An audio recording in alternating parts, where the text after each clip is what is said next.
Well, greetings and salutations, everybody. Welcome to the best damn movie-related show on the planet Earth, the John Campea Show, coming to you from right here on my YouTube channel. I am, of course, your host, John Campea, and it is an awesome honor and privilege, as it is every day, to have you, our international friends, gather around as we get together to talk about our favorite things in the world, movies, movie news, streaming, television, a few other good things.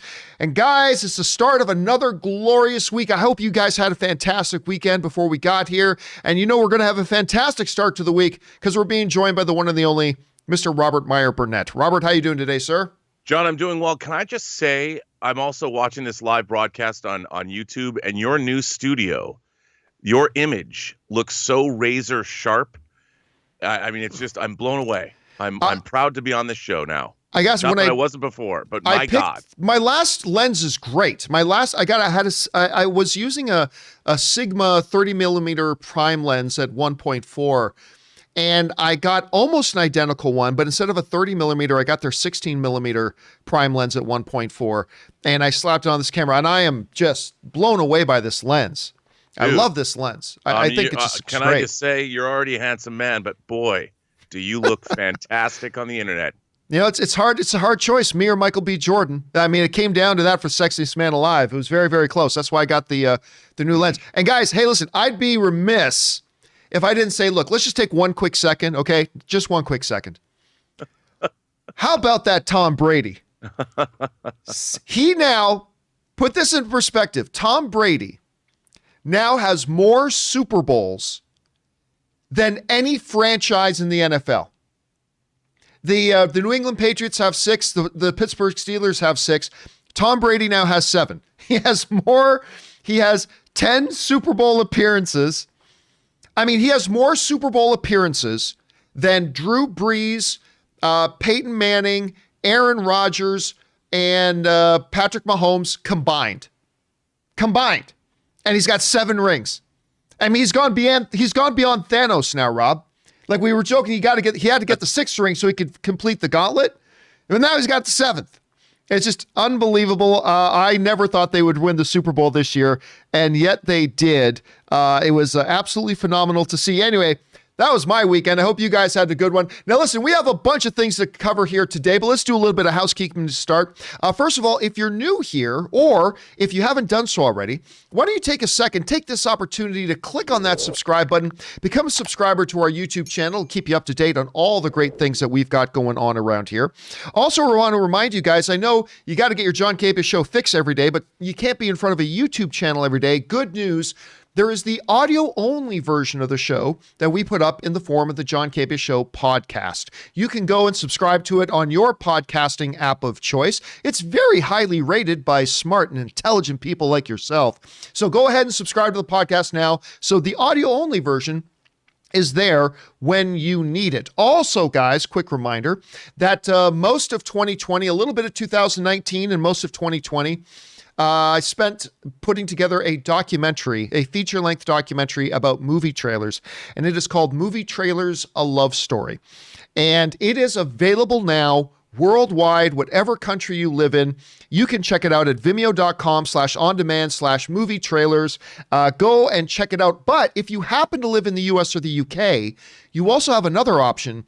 You can also watch it on Amazon. So if you live in the US or the UK, you can just go to Amazon and search for Movie Trailers, A Love Story, and you should be able to find it there. And a very deep thank you to all of you guys who have already checked it out and rated it so highly. And I think it's got 5 stars now on Amazon, which is deep thank you to all you guys for that. All right, guys, listen, we got a bunch of things to cover here today. Here's how the show's going to break down. We're going to start off with some predetermined topics, and then we're going to take the second half of the show to take your live comments and questions. You can start sending in live comments or questions right now if you wish by using the tip link in the description of this video, or you can enter it in manually simply at streamelements.com/movieblogtv/tip. You'll be getting your comment or question on the show if it's reasonable. And of course, you'll be supporting the show at the same time. And all of us here involved with the John Campea Show, thank you guys very, very much for your support. Okay, let's get into a couple of off the tops, Rob, that you and I didn't discuss. Normally, you and I will talk about our off the tops before the show starts. We didn't do that today. So these may catch you a little bit by surprise. Okay, so if you guys watch the Super Bowl, you know that Michael B. Jordan, he had to remind us with that Alexa commercial that he has just recently been named the sexiest man alive, and he did that. That Alexa commercial was pretty funny. I got to give it that was pretty funny. But he is in a firm partnership with Amazon. We know that his Outlier Society production company was going to be making some stuff, but he has now moved into a kind of an exclusive deal with Amazon Studios. He's going to be producing things for them, including one of their first series that they're going to be making for Amazon is a limited series on Muhammad Ali that looked at the life of the man inside the ring and outside the ring. Michael B. Jordan will not be playing Ali himself. He said it's a little bit too confusing with him also playing Creed and whatever, so they're going to get somebody else to play that. But his studio is going to be doing that. But the overall deal sounds really interesting. This comes to us from the folks over at Variety. They're right. Michael B. Jordan's production company, Outlier Society, has expanded its existing partnership with Amazon Studios to include a first look deal and an overall television deal. Up first, Amazon Studios has set a release date for Jordan's high-octane thriller, Tom Clancy's Without Remorse, which we talked about a couple of months ago. The film, which Amazon acquired from Paramount just loves ditching their movies off onto streaming services, last year, will debut globally on Prime Video on April 30th. That comes to us from the folks over at Variety. Rob, this is it's really fascinating to see smart people operate. Michael B. Jordan is already, he's sexiest man alive. He doesn't have an Oscar yet. He's an Academy level kind of actor. He's an absolutely Academy level kind of actor. He works with the smartest people, and now he's making great moves with his own production company. I'm looking forward to seeing this Tom Clancy thing. I am more excited for this Muhammad Ali limited series. I think that sounds great too. But Rob, again, it's just interesting. Sit back and watch how smart people conduct themselves. This dude's one of the brightest in the business right now. You hear about these moves from Michael B. Jordan, his production company. What do you think? Well, I would be remiss if I didn't also mention he has a hot toy of himself. Just saying. There is a Killmonger hot toy, and they added a facial sculpt of him. So how awesome is that? No, I think this is really great. And by the way, I don't know if anybody thought this was as funny as I did, but his Super Bowl commercial, where he actually was Alexa. Oh yeah, the Alexa commercial, yeah. That thing, but what was great about it was also an ad for Without Remorse. Yes, when that it woman was. looks out the window, you see the giant Without Remorse billboard like on the side of the bus that drives off. So I thought, wow, they're cross-promoting Alexa and a movie at the same time. Now this is brilliant work. And he did talk about great acting. He was great in that. But no, I think this is fantastic. And, I really like it when people who garner power in Hollywood wield it correctly. I would say another actor, and he's kind of following the footsteps of what Tom Hanks did. Tom Hanks, at the height of his powers, got things like Band of Brothers made, or From the Earth to the Moon made. And I love the fact that Michael B. Jordan seems to, he came out of the indie film world, but he's kind of doing both things now. He's looking into directing, he's developing projects, and he knows that people aren't on top all the time. And what he's doing is he's establishing and coalescing his power into a broad base of useful things to do. He can be a producer, he can be an actor, he can do all of these things, and he's very young still. And I think it's great. I first really noticed him on Friday Night Lights, the TV series, which is one of my favorite TV series of all time. He came in the latter seasons, which I thought the series would get not good. And it turned out it kept getting better. And since then, it's been a joy to watch his career sort of flourish. And like you, I love, what did you say? You love when watching smart people do business? Yeah. I think there's nothing more gratifying than that, especially in the entertainment business, where there's a lot of douchebaggery. So when you see the other side, when you see somebody who's not only famous and at the top of his game, or her game, also making great moves like he is, it's very inspiring. It's funny. You mentioned watching him in Friday Night Lights. I remember when I was very, very late to the game for The Wire, that some people consider to be like the greatest television show of all time. I remember when I first sat down to binge it and watch it a couple of years ago. I'm like, wait a minute. Remote control, pause. Is that little kid Michael B. Jordan? And sure enough, Michael B. Jordan was like one of the regulars on The Wire, but a much, much younger Michael B. Jordan. Anyway, guys, question is for you. What do you think about this move? I'm excited both for the Tom Clancy movie he's doing, and I'm excited for this Muhammad Ali series as well. What do you think about this signing for Michael B. Jordan? Jump down into the comment section below and let us know your thoughts. Okay, guys. With that down, let's move on to a second off the top, and that is this. Rob, I've been saying that one of the things I was really excited about going into WandaVision was the fact that Kat Dennings and Randall Park as Darcy and Agent Wu were popping back up. I just love both of those characters. I just get a kick out of both of them. I really like Kat Dennings. And obviously, they have worked very well in WandaVision so far. A lot of people, like myself, I want to see the MCU launch a Disney Plus series that is an X-Files-like series with Darcy and Agent Wu, tracking down unexplained phenomena in this MCU. I think it would be killer. Anyway, with Thor: Love and Thunder now in production and they're shooting that, a lot of people speculate, well, now that Kat Dennings is back in the MCU, are we going to see her in Thor: Love and Thunder? Which is totally rational to think about. But apparently she's not going to be in Thor: Love and Thunder. But she is going to continue to appear in the MCU. This is what she said when she was asked about Thor: Love and Thunder. She goes, I've been asked and I still don't know. I'm going to say no, she's not in Thor: Love and Thunder. I'm going to say no only because they're shooting it. So pretty logical. It's like, I don't know if Billy's going to ask me to the dance, because he hasn't asked me yet, and the dance has already started. That's kind of what's her approach there is at. So apparently we're not going to see Darcy reunite with Natalie Portman in Thor: Love and Thunder. But when asked if we're going to see more of her in the MCU, she wanted to say, there are some things I have done for Marvel that are coming out that are not this, but I probably can't say. So to me, that's still good news. Because like I said, I really like Kat Dennings in general, even though I never watched Two Broke Girls, but I've liked her ever since, 40-Year-Old Virgin, which is like my all-time favorite comedy. I love her as Darcy. I've loved her in WandaVision as this character. So Rob, kind of surprised that we're not going to see her in Thor: Love and Thunder, but we are going to see her in more MCU, and I really hope they do this Darcy and Wu show at some point. Anyway, Rob, you hear Darcy talking about this. Are you surprised she's not going to be in Thor: Love and Thunder? Are you surprised she's going to be in more? What are your thoughts right now? Well, look, like you said, she's just a delight in WandaVision, and the writing of her character is razor sharp. I mean, that line, can we say? I guess we can.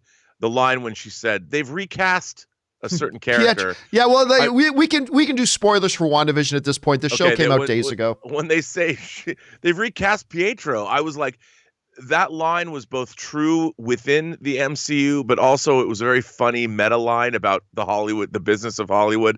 I thought it was hilarious. I think she's playing that part to a T. I think she's one of those rare actresses who's both beautiful, but can also be chameleon-like and play just about any kind of a role. And her acerbic wit is between her and Jimmy. I mean, people are talking about a new Marvel Cinematic Universe based X-Files-esque comic, an FBI agent, an astrophysicist. I mean, that's what I'm all for that show. And I would love to see it because it's hilarious. They go after strange phenomenon. Maybe they end up joining SWORD and go extraterrestrial. I mean, I don't know, but I think it's great. I love her. But no, it doesn't surprise me. I would imagine most of Thor: Love and Thunder, like Ragnarok, takes place not on Earth. So it doesn't surprise me that she's not going to be in that film. But I think, Marvel rewards, like they know they make changes based on how well characters and situations work in their future stuff. And I think they brought her back for a reason, and she's really acquitting herself admirably. Not that she needed to be acquitted, but man, she's knocking it out of the park. And both Mr. Wu and her character have become fan favorites in 2 episodes? Yeah. So that's a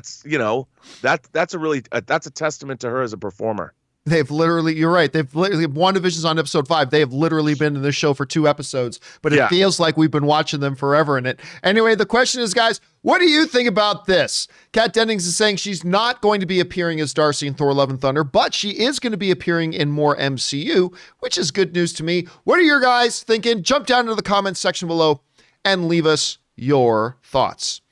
Okay, guys. With that down and out of the way, let's move into our main topics today. And how do we select our main topics here on the John Campea Show? Well, it's really rather simple. You see, you guys come up with our main topics. Whenever you come across a big topic, issue, or story that you think should be a main topic here in the John Campea Show, simply go anytime 24/7 over to www.thejohncampeashow.com/contact. Once you guys get there, you're going to see a form. Fill it out with your topic or question. It's totally free. Hit submit, and then maybe, just maybe, you might see your submission featured as a main topic here on the John Campea Show. With that down, let's get into main topic number 1. And our first main topic today gets submitted to us by Grim Wicked, who writes, "Hey John, big fan since AMC first. First off, holy crap. Did you see that incredible Super Bowl win? Tom Brady is the GOAT. Yes, he absolutely is the GOAT without question. Anyway, did anyone else notice that this year's movie trailers were almost missing entirely?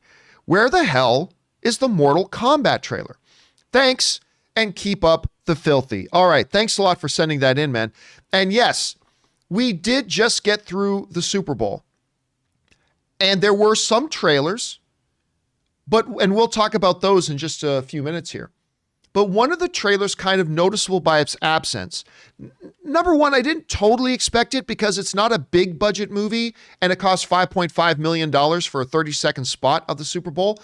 But at the same time, we're kind of wondering, where the hell is the trailer for Mortal Kombat? It's supposed to be coming out in about 2 months. Now, you know me, guys. I'm kind of always the one saying, everybody calm down about there not being a trailer yet. The movie's still 4 months away or 5 months away. Relax. But even I, at this point, have to start going, yeah, what is going on with no trailer? Because, first of all, normally, Rob, if you guys remember, Entertainment Weekly, just a little while ago, put out, which you can see right here, put out a bunch of a bunch of stills from the movie, right? Our first look at some of the production stills in the movie. We can glass through here. We see some of these ones. These are all from Entertainment Weekly. Normally what happens, not always, but normally what happens is that once a poster gets released or a magazine does one of these features, Rob, like where they run a whole bunch of stuff on it, normally that means the trailer is going to drop like within like the next 24 hours, maybe 48 hours. These things dropped a while ago. We're 2 months away. Super Bowl has come and gone, and we still haven't seen what's going on with Mortal Kombat. Now, for those of you still wondering, what's this Mortal Kombat? Where are they going to focus this one? This comes to us from Entertainment Weekly that break it down like this. Mortal Kombat, produced by Todd Garner and Aquaman's James Wan, begins with a crucial piece of lore from the original games, the blood feud between the clans of Hanzo and Baihan, warriors Joe Taslim. The 10-minute opening sequence kicks off in feudal Japan long before these fighters wielded supernatural abilities as Scorpion and Sub-Zero. And it ends a pretty nasty hand-to-hand combat between the two, McCoy says. It's why the first-time feature filmmaker cast Sanada and Taslim, two actors known for their martial arts prowess. Hanzo's the leader of a ninja clan and he's strong, but also, at the beginning, he's a peaceful family man, Sanada says. It's like a family drama with excitingly brutal fighting. That's the image of this movie for me, he adds. And that is the image of the movie for a lot of people. A lot of people very excited to see this Mortal Kombat. Obviously, the first Mortal Kombat is a terrible movie, but one that I love dearly. I don't care if it's terrible. The first Mortal Kombat's just awful, but I love it. I can watch it every day. And has one of the best, no joking around, it has one of the best soundtracks. Soundtracks for that first Mortal Kombat's amazing. A lot of people are excited about this. Rob, you take a look at this situation. We've had promos coming out for it now. We're just a little over 2 months away from it supposed to be debuting. We've had promo images and all this kind of stuff, and we are still sitting here, even with synopsis and everything, we're still sitting here without a trailer. Super Bowl's come and gone. They didn't even drop it during the Super Bowl. It didn't have to be on the Super Bowl. Still hasn't come. Is there something else going on behind the scenes here, or do you think, be patient, probably in the next little while we'll get one? What are your thoughts on this? I think we should be patient. I mean, obviously, it's not like this is a $200 million blockbuster.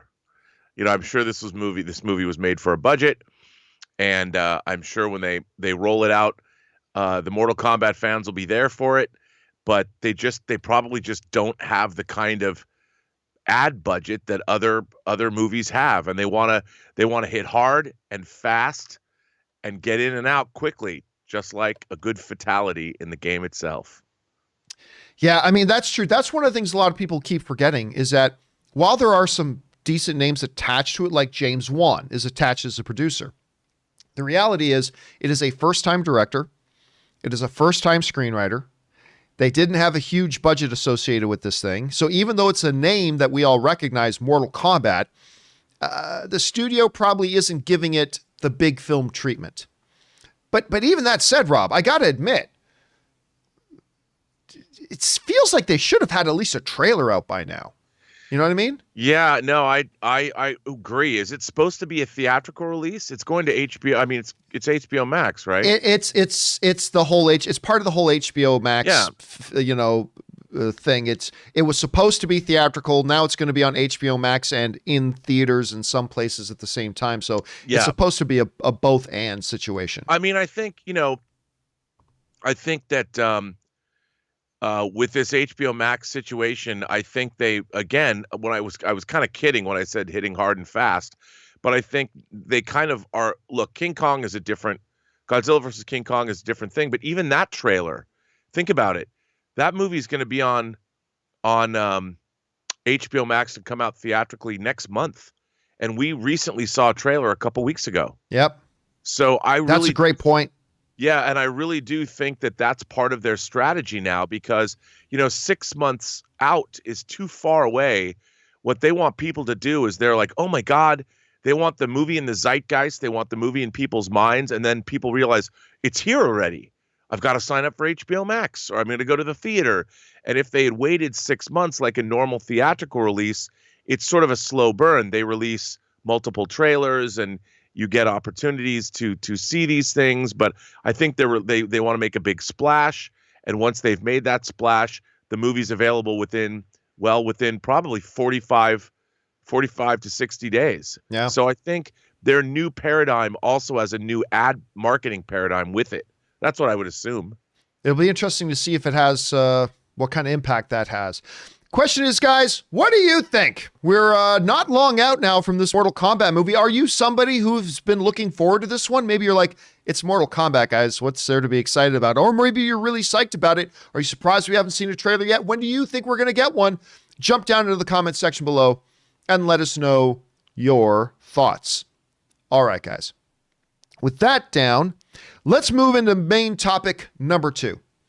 And our second main topic today gets submitted to us by Golden Light, who writes, hey, John and Rob, if he's there, and he is here. Thank you for always providing movie news. Our pleasure, Golden Light. Thought to give you a chance to talk sports here and ask, what are your thoughts on the Super Bowl on Sunday and any movie trailers and spots we got during the game? Thanks, and keep up the good work. All right, thanks a lot for sending that in, Golden Light. And first of all, the game for me, because I'm a Tom Brady fan. I mean, because I've been a fan of the Patriots for so long and Tom Brady just moved on. So I'm going to be a fan of his too. And so it was really cool to see the GOAT win another one. There's that. But let's talk about the main reason movie fans are interested in the Super Bowl, which is, of course, the trailers.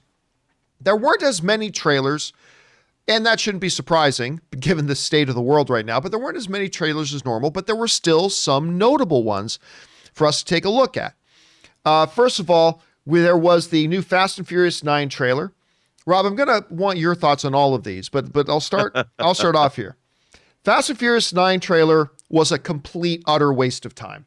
It was a complete, utter waste of time. I don't even know why they bothered putting up the money for that, showing what they showed in it. It was just boring.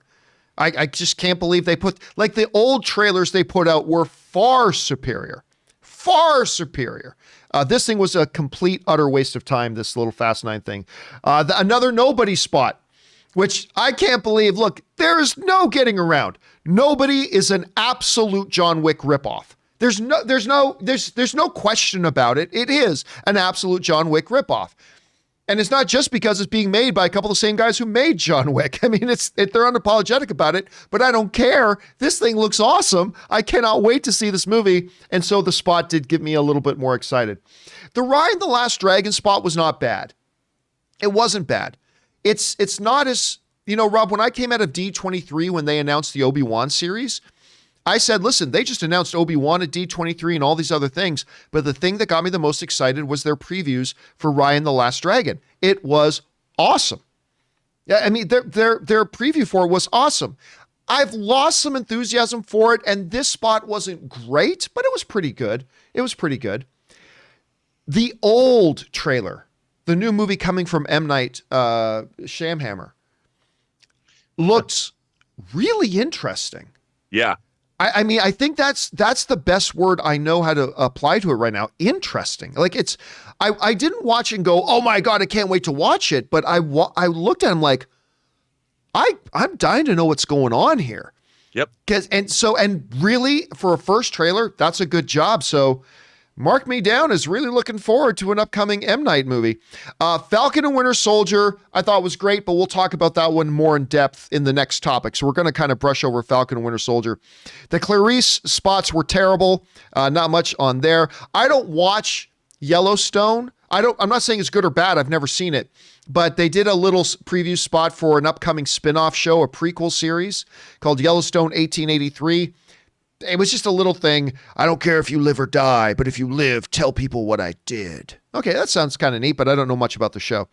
And then they did another Coming to America 2 spot. I like this one as well. Not quite as good as the most recent trailer that came out, but I thought this spot was pretty good as well. So, Rob, that's my kind of breakdown on what we saw as some of the trailers go. I want to go over, though, and get your thoughts on these. So let's start going down these one by one, shall we? Yes. Let's start with the F9, the Fast and the Furious 9 spot. What did you think about that one? Not enough Han. It's all about how much Han is there. The absolute quality is in direct ratio to how much Han is in the trailer. Yeah, well, and I also thought like the twister ending when they show some big effect shot with the car like using a giant magnet to like pull another car through the wall and all that. I'm like, really? Yeah, that was a little dumb. It was just, I understand why they do that, but do they have to at least look, how much I love this franchise, but that was just ridiculous. And I'm like, that wasn't cool to me. What was cool about the Fast and the Furious franchise is, as insane as it's now become, it really did start out with some really good practical car racing. It really wasn't until the fourth film where they added CG as they traveled through underground passages. I got to admit, though, the fourth one is when I really started liking the franchise. I really fell in love with it in number 4. No doubt, and the Citizen Kane of the franchise is Fast 5, but and it was a build up. But I did want to see more. What I was missing, what I'm always looking for in a trailer, the underlying thing that I always look for is, what is the premise of this story that you're going to tell me? And if you make the premise interesting, I'm in. It doesn't have to be the greatest trailer in the world, but if you provide me some intellectual hook. And whereas we haven't got to it yet, but the old trailer, like you already said, is so interesting. When you watch it, you're like, what the hell is going on there? I mean, you get the idea that people, even the title tells you, but you want to sit down and see what the hell is going on in that story. And that's what a trailer should do. It should make you want to not just give you a cool moment, but give you a reason to watch the movie. And that reason is, here's a story you might not have heard before, or if it's a sequel, here's a story that your familiar characters have never been placed into before. And I think that with this Fast 9 trailer, it gave me nothing intellectually as a fan of the franchise. Look, dude, I mean, it's not like I'm not going to be at the first show ever. I'll be there. If I can get into a press screening, I'll go. But actually, I'd rather see it with a paying audience of on a Thursday night preview. But I just, man, I wanted to know more. Tell me something other than the fact that, yep, this movie's coming out. I mean, it's like, Do you miss the life? Every day. I love me Vin Diesel. Don't get me wrong. I love me Vin Diesel. Yeah, the magnet thing too is like, really? There was nothing metal in the building? No steel beams in the building? Really? Yeah. Anyway, whatever. Whatever. It's a ridiculous thing. Let's get on to the next one here. Nobody. This is, again, a complete John Wick ripoff sort of thing, but what did you think about the Nobody spot? Well, again, this is a movie that, first of all, Connie Nielsen, I'll watch anything she's in no matter what, probably until the day she dies. But I love the premise of this idea. Yeah, it's a John Wick-esque ripoff, but the idea that this apparently one of the world's greatest assassins or whatever he did has settled down and tried to live a normal life amongst, normal people, and of course his old life catches up to him again. That to me is always an irresistible premise that I can never get enough of. And, they add the humor, like his daughter's bracelet was stolen. I'm so there for this movie. It's exactly what I want out of what it is. And me too. I'm looking forward to it. Okay. The next Disney animated affair, the thing I was really excited about, I've been losing steam for it, but I thought they put out a pretty nice spot. What do you think about the Raya and the Last Dragon spot we just got? I think, again, because it's a Disney movie, I just think that it looks beautiful. It does look beautiful, yeah. I love the milieu. It just feels like something that appeals to me. And like you said, while it didn't blow me away, I mean, it kept my interest. I'm like, this is the kind of animated movie that I love. So I'm in. All right. Let's move on to the next one here. This one was not what I was expecting. The trailer for the new M. Night Shyamalan movie, Old, dropped. And I didn't know what I was expecting from it, but I was very interested in it. I'm thinking about it the next day. I'm still thinking about it. What did you think about this trailer? Again, an irresistible premise. It's hard when you're dealing with some kind of a horrific or dark fantasy idea to find something new that interests you. But like a beach that's causing time to speed up. I mean, a mother who had a 6-year-old kid turn into a teenager or even a guy in his 20s or something. Terrifying. That black woman twitching she did some good twitching. That was some scary twitching. And I'm like, what is happening to her? And then it cuts to like a woman who was pregnant, who's now giving birth on the beach in a day. I mean, this looks twisted. It looks scary. It looks like something I haven't seen before, and I'm in. And can you imagine how fun it would have been to make that movie where, well, got to go to work today. Where are we shooting? Oh, on the beach again. Oh, how much fun would that movie have been to make? You're on the beach in Hawaii or wherever the hell they're shooting it. That must have been so much fun to make. One of the things that kind of surprised me was because it wasn't just one spot. I saw I don't even think I'm exaggerating. I think I saw 6 spots for Clarice. I think I saw 6 spots for Clarice. Now, granted, it's their own show. They're really going hard and doubling down on this show. They're really trying to push this thing a lot. And not one of these ad spots have looked remotely interesting to me. Rob, you saw the Clarice spots. What did you think? Just about what I expected on the heels of that amazing Entertainment Weekly takedown of the first couple episodes. I find this show creatively bankrupt. You're making a show about Clarice Starling that takes place a year after Silence of the Lambs, and you cannot mention Hannibal Lecter. I mean, come on. And plus I read the pilot for this script, and it was not. Let's just say it was not impressive. And the fact that they have to advertise it so much tells me all I need to know. This show should be made for me, John. I love Thomas Harris's books. I've loved all the movies, well, maybe with the exception of Hannibal Rising. And I, of course, loved Brian Fuller's Hannibal series. So I am a Thomas Harris acolyte. I've been reading these books since Red Dragon came out in, 81, 82? And this show should be the kind of show I should be all over, and I have no interest. I'm just going to skip over Yellow 1883. Let's go right to the last one there, which is the new one they did for Coming to America 2. A lot of stuff we've already seen in the spots, but a lot of new stuff as well. Yeah. What did you think about this new Coming to America spot? Dude, I can't wait to see this movie. I mean, I've talked to people that, look, I thought the second trailer was much better. There's so many things in it that I laugh at. Sure, there's some corny jokes, okay, but first of all, what a cast! And it just again, it looks like they're having so much fun. I like the idea behind it. I want to see this movie. What can I say? I want it to be great. All right, guys. Question is for you. Did you guys watch the Super Bowl spots? If so, what stood out to you? What really worked? What didn't work? Jump on down into the comment section below and let us know your thoughts. All right, guys. With that down, let's move on to main topic number 3. And our third main topic today gets submitted to us by Ainsley Curtis, who writes, "Hi, John. Longtime fan, love the show. Thank you so much, Ainsley. Appreciate that. So Marvel have dropped another trailer for Falcon and Winter Soldier. It had some good moments in there. Now has to be the best time to drop a new trailer, but for me, it was a bit lackluster. I love the relationship between Sam and Bucky, but other than that, the trailer was a big miss for me. Have you seen it, and what are your thoughts?" All right, thanks a lot for sharing that, man. And yes, look, if I remember correctly, there were 2 different versions of this. I think one was the 30-second spot that they played during the Super Bowl. So they played a short version, which they said, watch the full version now online. And then there was the full version online. And I got to say, I got to disagree with you. I thought this trailer was great.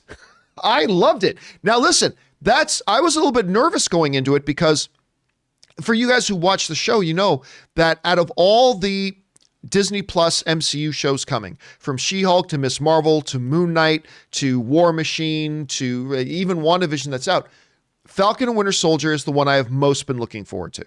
This is the one I've been most excited about. And so I was ripe for disappointment with a trailer. I was absolutely ripe for disappointment with the trailer. But I will tell you what, I thought it delivered. Now, I'm not saying it's the greatest trailer of all time or anything like that, not even the best MCU trailer I've ever seen, but I thought it was a really solid trailer.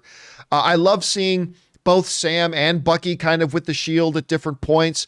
I love the fact that we've got Emily Van Camp, good Canadian girl, by the way, popping back in there. We get to hear Zemo talking about it, who I thought is one of the more boring villains we've had in the MCU so far, but I'm looking forward to him being redeemed. I mean, they didn't show us any George St. Pierre as Batroc the Leaper, but we know he's going to be in there. I liked this trailer. Now, for those of you who forget, this is our little synopsis that we have of Falcon and Winter Soldier right now. Following the events of Avengers Endgame, Sam Wilson / Falcon, played by Anthony Mackie, and Bucky Barnes / Winter Soldier, played by Sebastian Stan, team up in a global adventure that tests their abilities and their patience in Marvel Studios' The Falcon and the Winter Soldier. Once again, for me, this was just, again, the job of a trailer is to take your excitement level, no matter how high or how low it is, and bump it up a couple notches. This one made me more excited. I mean, did I like it as much as that Godzilla vs. King Kong trailer? No, I did. It's not as good as that. That is still, to me, one of the best trailers I've seen in a couple of years. But I thought this was a very sharp, very good trailer. Rob, you had I mean, what I find so interesting is, again, this trailer focused on something that I didn't expect, which was it's the relation. If you know how trailers sometimes have names, this would be the relationship trailer. That's what it would say if it was delivered to a TV station to play. And it was about the relationship that Bucky and Sam have, and it seems to be a little cantankerous, like an old married couple. And I thought that was something unexpected. Again, something that it was an intellectual hook that I didn't expect, and I loved it. I thought it was great. What stood out to you the most? Like what was one thing maybe that we saw in this spot that we hadn't seen yet that stood out to you the most that you liked? Well, I think the idea that a familiar villain is still wanting to get rid of superheroes. I mean, in a way, I would think in a post-snap, in a post-blip world, kind of like how Bruce Wayne was adamantly opposed to Superman in Batman v Superman, you're going to see a lot of animosity. I think there's going to be a lot of people that blame metahumans for Thanos coming to Earth. And now there's really, I mean, can you imagine? They haven't really examined this in the Marvel Cinematic Universe, but post-blip, the whole world is going to be very aware that we are facing cosmic power that we had no idea exists. And I mean, I think up until we had extraterrestrial battles in New York in the first Avengers, the world now realizes the kinds of threats that we're facing. And I think there's going to be a lot of people that resent the metahumans. And even though they save us, but again, you heard that we have to get rid of the superheroes or whatever the line is. And I think the action looks really cool. I like the idea that maybe there's some competition, even though the shield was given to Sam, that maybe there's definitely a rivalry competition with the Winter Soldier. And I like that Sharon is back. And I think the whole, it just looks, to me, it looks really interesting that there's a lot of really compelling story elements, and they have me hooked, and I'm really intrigued. And if the kind of detail that's been put into WandaVision is put into this, I mean, I might get that Tom Clancy-esque feel that I wanted from this movie, for this series. That's what I was hoping for, and it looks like it means to deliver. And I think, the fact that WandaVision will end and then we get this series almost right on the heels of it, I mean, talk about an embarrassment of riches, man. Come on. It's funny, too, because as we hear Zemo talking about, there should be no superheroes, the funny thing is, Sam is just a human being. He has no superpowers. He had some really good military tech. I mean, Bucky does have enhancements, so there's that with Bucky. It's also really interesting as they're kind of like, where does the Captain America mantle go? Obviously, Bucky is very problematic because he was wanted across the world. He spent years as an assassin and killing a lot of people. But remember, Sam, too, he came down on the wrong side of the Sokovia Accords in the Civil War, and the government was against him. So I'm sure that's going to come into play about why they don't want him as bearing that mantle. I mean, personally, me, Rob, nobody should be the next Captain America. Nobody should be the next. There shouldn't be a next Captain America. Captain America, to me, is Steve Rogers. Captain America is Steve Rogers. I know what they do in the comics, but I just feel like they should keep. I think Falcon is cool as Falcon. There's a third character that is the new Captain America that the government is introducing. So there's a third. What's his name? Is it Agent Liberty? No, or is it? I don't know what they're going to go with. Yeah, something like that. Right. But it's going to be interesting to see that power dynamic too, and what's going on. I think this show looks fascinating, and again, I just love the fact that they are pulling out. This is not Inhumans, and it's not Agents of S.H.I.E.L.D. It's a U.S. agent, by the way. It's a U.S. agent, not Agent Liberty. Sorry about that. U.S. agent. That's right. Thank you, everybody in the live chat. This is A-list stuff. We're getting. I mean, they're definitely upping the ante with their streaming shows, and it's pretty killer. I can't wait, dude. Cannot wait. Yeah, I don't normally do this. I'm going to call out somebody in the live chat. Chandler Edwards is saying, so John doesn't think they should replace Captain America, but Black Panther. They're two completely different situations. I think Black Panther should be recast with a different actor, but still playing the character T'Challa. I think T'Challa should still be Black Panther.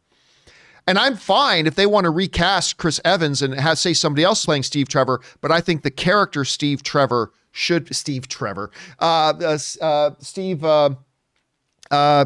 Steve. I keep wanting to say Steve Trevor, which is the Wonder Woman. Steve Rogers.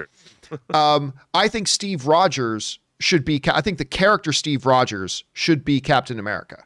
And if the character Steve Rogers can't be Captain America, then there shouldn't be another Captain America. He is Captain America.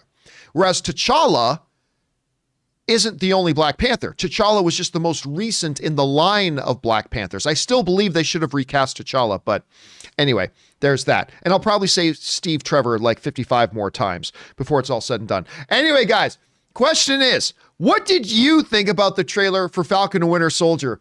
I thought it looked great. And I think Sam Mackie, or Anthony Mackie, who plays Sam, I think Anthony Mackie and Sebastian Stan are going to have great chemistry together in this. I can't wait to watch this. I thought the trailer was great.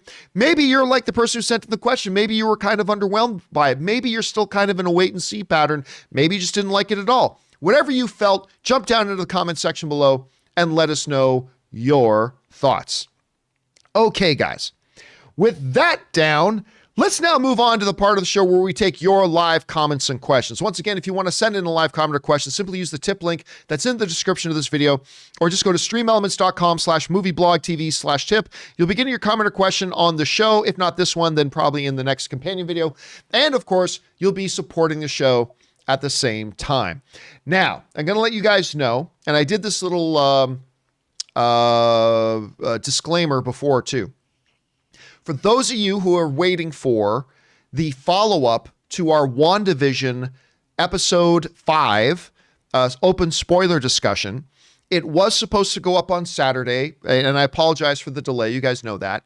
But it is going up about 20 minutes after we're done the show today. So after we're done the show, the remainder of the questions that you guys sent in during the WandaVision open spoiler discussion, that video featuring Mr. Robert Meyer Burnett, who decided to pick up those questions, will be going up online, like I said, about 20 to 30 minutes after the John Campea Show is finished today. So that's where that's going to be.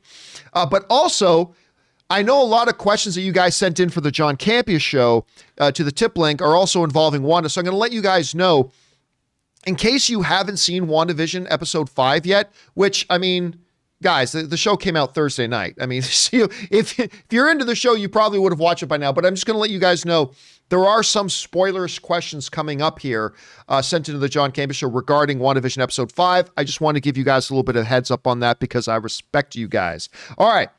That said, let's get into it here. The writes, I believe Tobey and Andrew, that's Tobey Maguire and Andrew Garfield, will be in a small post-credit scene in Spider-Man 3, just to lead into Doctor Strange Multiverse of Madness. So maybe that's why Holland doesn't know anything. Are people keeping their expectations too high for this movie, and will end up being disappointed? Well, listen, high expectations and risking getting disappointed, that's a reality with every movie. Like, you can ask that question with every movie.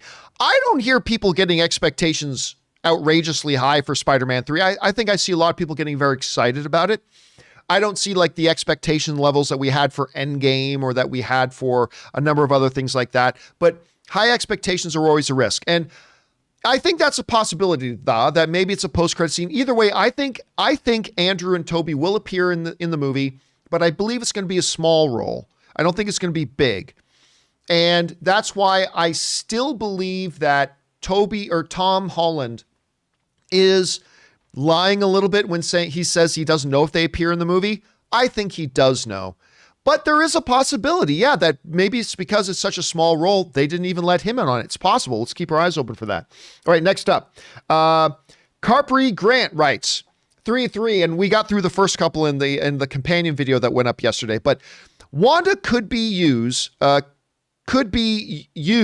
as a cocoon for the Mind Stone.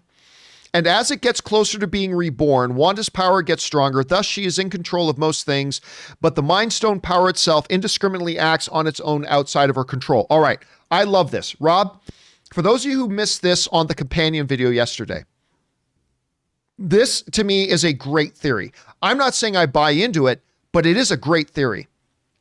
Rob, one of the big questions, you know this, that people have had regarding WandaVision so far is, okay, we know something else is behind this. It's not just Wanda doing it. I think Wanda is mostly in control, but there's clearly something else at play here. We've heard theories from Mephisto to maybe it's the acting director of S.W.O.R.D. to maybe it's Agatha Harkness to like a lot of different theories. Capri Grant wrote in on the companion video yesterday and gave a really imaginative and great theory. And here was the theory. The other force involved here besides Wanda is the Mind Stone itself. The whole theory is predicated on this. Think about Lord of the Rings and Sauron. Sauron was destroyed, but his spirit endured and has lost none of its potency, right? The spirit of Sauron endured. The movies, Infinity War and Endgame, there are at times, they implied that the stones almost had a mind of their own, at different points through, whether you listen to, Red Skull when he was talking about the Soul Stone. And Boromir, yeah. Yeah. So there has been some implications that the stones almost have a mind of their own. And so the theory that What if the Mind Stone itself, the essence of the physical form of the Mind Stone was destroyed, but the essence of the Mind Stone is still there? And what if it's trying to get itself rematerialized? What if it's trying to find a way to take corporeal form again?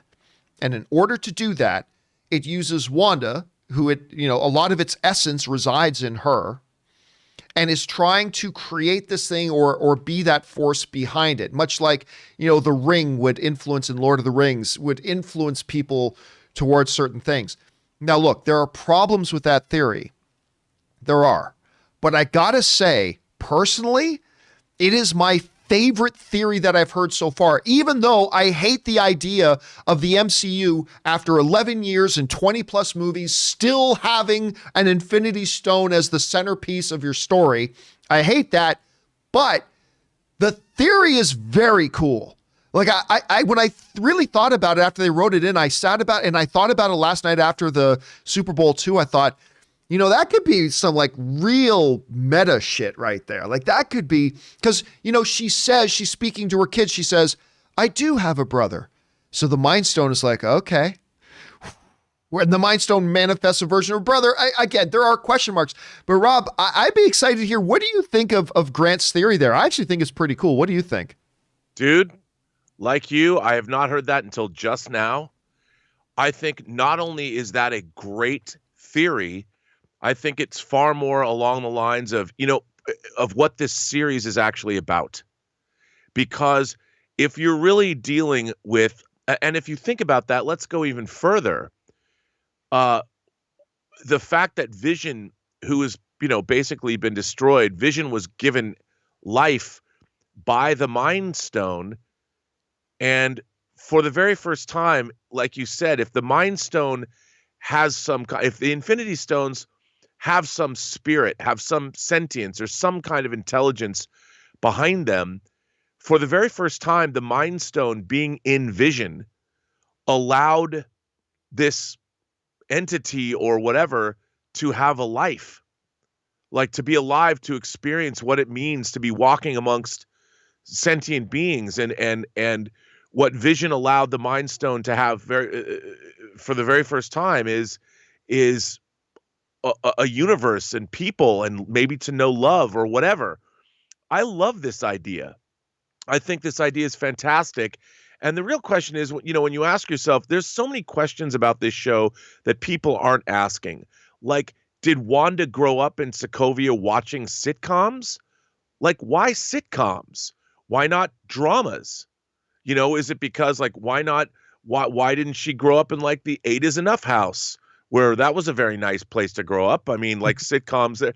Why sitcoms? And there's all of these things that have yet to be answered, but it would be really interesting. I think this is a great idea, because we did see on Vormir, the Soul Stone knew, like Santa Claus, whether you'd been bad or good, it knew if you'd sacrificed something. It wasn't like Red Skull going, well, let me see. It was this skull. Is this sacrifice the best sacrifice? He wasn't the one making that choice. He was just pointing you in the direction. And if the Soul Stone didn't believe your sacrifice, you weren't going to get the Soul Stone. And maybe part of the thing about these Infinity Stones is they want to, it's like they want to achieve life of some kind. All of them. Whether you're the Ether, whether you're the Tesseract, whether you're the Mind or the Soul Stone, the idea is to be given life. And that's the one thing they don't have. So maybe there's something to that. I think it's a great theory. Again, I'm sure there are some holes in the theory that you could punch out. Absolutely. But it's one of the more exciting and original kind of theories to me, rather than, Mephisto and all the kind. Look, again, it could end up being Mephisto. It could end up being a lot of different things, but I really do like this Soul Stone one. Anyway. All right, let's keep moving here. Capri Grant also writes, I do think Doctor Strange will appear in WandaVision, because who else can stop her when her powers are on steroids? There was a clip I saw with Benedict Cumberbatch talking about the show, and he quickly stated he would appear, unless I misheard him. No, you misheard him. He never stated that he would appear in the show. I still don't believe he will. I think that's something they're going to save for later on. I think, Wong is a better possibility. I think somebody from maybe the Spider-Man verse could be a better possibility. I think Hawkeye makes a lot more sense considering his connection with her. And also remember, in the teaser trailer, we see Monica saying, Wanda's the problem, Wanda has to be the solution. So I think Vision is going to be a part of it. Listen, Benedict showing up is absolutely on the table. It's absolutely on the table. I just don't think that's the one it's going to be, but it very well could. We'll have to wait and see. All right, next up. Asalante writes, in theory, Sword is discussing or dissecting Vision to make a more powerful Vision. Do you think Wanda will merge her uniform and Vision's body so no one will touch him ever again? No. Her new costume tease in the WandaVision poster resembles Vision a little bit. I don't think so. But Rob, I don't think it's a coincidence that we saw in that episode when Monica goes back to Sword that the director says to him, we're now more in AI and stuff like that. I don't think it's a coincidence that he said that to Monica, and then later we find out that they had, Vision's old body in 100 pieces all over the place, and they were playing around with Vision's body. I think there's definitely a connection there. What do you think? Do you think they're actually trying to, research his body and create their own super Vision army, or what do you think they're doing here? I think they probably didn't just have Vision either. I think they might have had some of Ultron as well, but we don't know. But because Ultron, he keeps coming back. He's like the cat came back the very next day. You thought he was a goner, but I think Ultron could be coming back too. Maybe not in this series though. Yeah, I think look, all bets are off as far as if you think about the Marvel Cinematic Universe after what happened. The snap was the worst thing that ever happened to humanity. And I think every intelligence organization in the world realizes we're all outclassed and outgunned, that an extraterrestrial threat could snuff us out at any moment. So all of these organizations are looking to find, when there's a world that has, or a universe that has infinity stones, how do we as human beings combat that? We can't just expect the Avengers to save our butts. So that you're going to have these organizations doing everything they can to innovate and look into this technology. The Vision was his life came from an Infinity Stone, in addition to Stark Tech. So I think absolutely they would be doing this kind of research, and they wouldn't be wrong to do it. So I think that there's a lot going on here, and of course. We're going to see. What I love about this show, John, is every week we get more. Yeah. And I've never seen such ongoing fan speculation. People are loving this. And if you ever needed proof that releasing these episodes every week was the proper way to go, this show certainly is an indicator of that. Yeah, that puts an end to the discussion about whether this is the right way to release these or not. Like, the discussion's over. It's there's no more discussion to be had. This is the smarter way for them to release these things, no doubt. All right, now let's move on here. Next up, Loki for 2028 writes, so wait, Vision has a living will? Yeah, I was kind of interested about that too. But then again, when you think about Vision, he's totally logical and all that kind of stuff. It would make sense that he would make a living will. MCU is so progressive. It took Bicentennial Man over 200 years to get those kinds of rights. And the AI kid makes me sad every time I think of him. Deserves so much better. That's a good point. Would the government consider Vision to actually be a living being, and that they would recognize the legal enforcement of a will of that? Rob, you look at Star Trek: The Next Generation, they had to have Starfleet tribunals to determine whether or not could be considered a person. Yep. So I guess at some point they recognized Vision as a living sentient being. I never even thought about those ramifications, but that's something to think about. How do you think they would have gone about something like that? Well, I think that's very interesting. And also, I don't even think humanity is fit to judge whether or not Vision is a living sentient being, because he really was brought to life by the power of the Infinity Stones. And this is a cosmic force we have that may have been created by God, the creator of all things, if you tend to believe in that, or a cosmic entity that, as Arthur C. Clarke said, if something is further, if it's enough advanced, if technology is that far advanced and it appears to be magic to people that are less advanced, that's where we're at. And I don't think we just have to go with it. Like, there's things about the Vision that we're never going to probably understand. So I think damn right there was probably a decision made, and maybe that'll be part of this show, because Kevin Feige is a huge Star Trek The Next Generation fan, and there's a lot of things that are happening in this show that have ramifications that have been dealt with in Star Trek before. And the second season episode, the episode you referenced, was Measure of a Man, which is one of the best episodes of the series. I must say that there's an extended version of that episode on the second season Blu-ray of Next Generation that is worth getting. But I think you're absolutely right. The ramifications of this, and whether Vision's personhood could be something that definitely will come into play. But if Vision is somehow reinstated, or like this theory is saying, that the Mind Stone is looking for a physical manifestation again, because you can't really destroy the Infinity Stones. Not really, because they're part of the cosmic nature of the universe. And so they're probably, like you said, I thought your analogy of Sauron being a very good analogy. Sauron is the power that is, whatever that is Sauron was gaining. It took a millennium, more than one millennium in Middle Earth. But I think you can't tell. Who's going to tell Vision you're our property? Yeah. Who's going to, you try it. He's a vibranium synthezoid. Yeah. Good luck with that. Tell me how that goes for you. Yeah. All right. Let's move on here. An anonymous viewer writes, "Hey, John, I know your stance on casting doesn't matter to you as long as it fits, but I think Sean Bean would be a good casting for Magneto. Thoughts?" Same thing. And you tipped in $20. Thank you for supporting us on that level, man. I appreciate that. Listen, it comes down to which Magneto?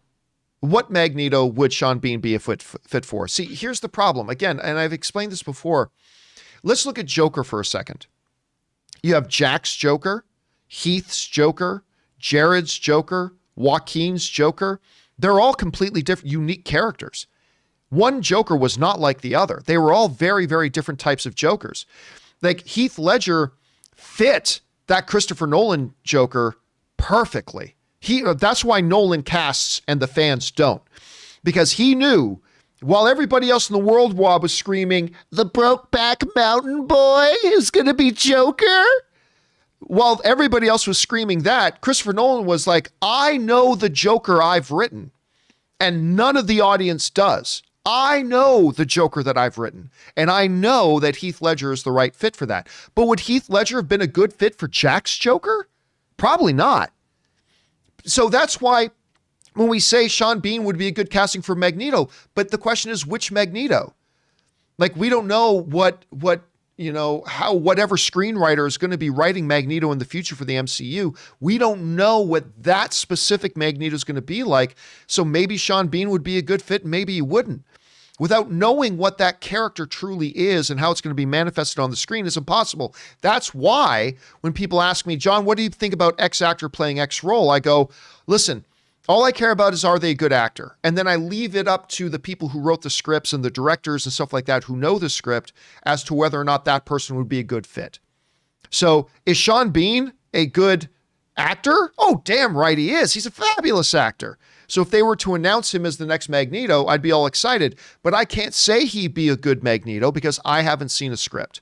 So that's kind of my take on that, Anonymous. All right, thanks for writing that in. But Sean Bean is an awesome actor. All right.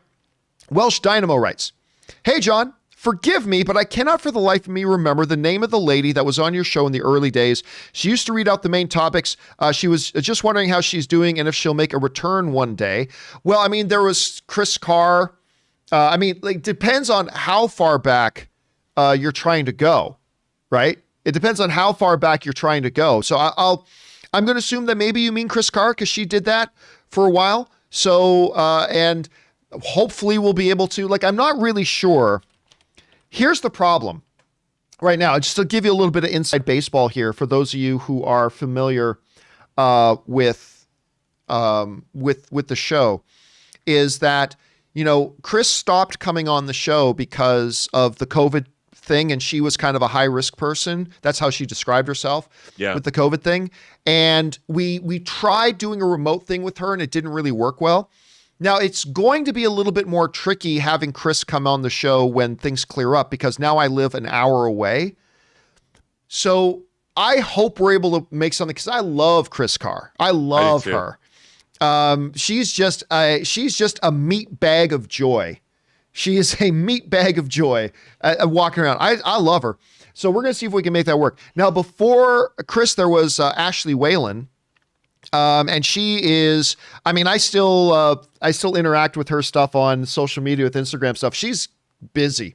I mean, she's doing more and more things. Rob, I don't know if you follow Ashley on social media. Yeah, I do. And I really liked her as well. Yeah, so. Me too. But she just started getting really busy with the stuff she really wants to do. And she's doing great there. So anyway, there's that.